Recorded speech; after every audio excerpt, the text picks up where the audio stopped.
কিছু কিছু মানুষ আছে দেখবেন কি, সত্যি কথা বলতে, যদি একটু সুখের মুখ দেখে, মানে আমি দেখেছি এরকম অনেক মানুষই মানে আছে, বলে খাবার দাবার ফেলে দিব কিন্তু কাউকে দিব না, ফেলে দিব কাউকে দিব না। আসলে কিন্তু এগুলো বলা একদম ঠিক না।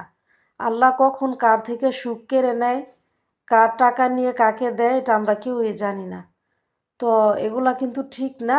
যারাই এগুলা করেছে আমি দেখি যে তারাই ধ্বংসের পথে।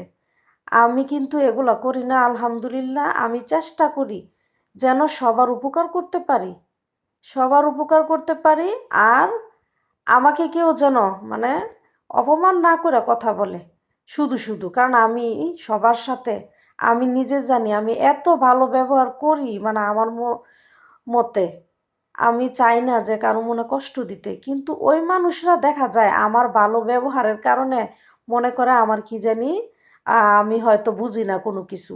আচ্ছা, এগুলা বুঝার কি দরকার? আমি ভালো ব্যবহার করছি সেজন্য কি আমি বোকা? আমি তো বোকা না, আমি সবই বুঝি। প্রায় মানুষ এগুলা করে, এগুলা আমার একদম খারাপ লাগে। কারণ আমার ভালো ব্যবহারে সে মনে করে আমি বোকা। আরে আমি বোকা না তো, তখন আমার এমন রাগ হয়, তখনই আমি কি করি, তারপর হচ্ছে গিয়ে পরে আমি এটা বইলা ফেলবো যে এটা করছেন কেন, ওইটা করছেন কেন। এগুলা কিন্তু ঠিক না। ভালো ব্যবহারের কারণে আপনি যে মানুষের সাথে মনে করবেন যে আমি ওরে যা ইচ্ছা তা করবো, এটা কিন্তু ঠিক না।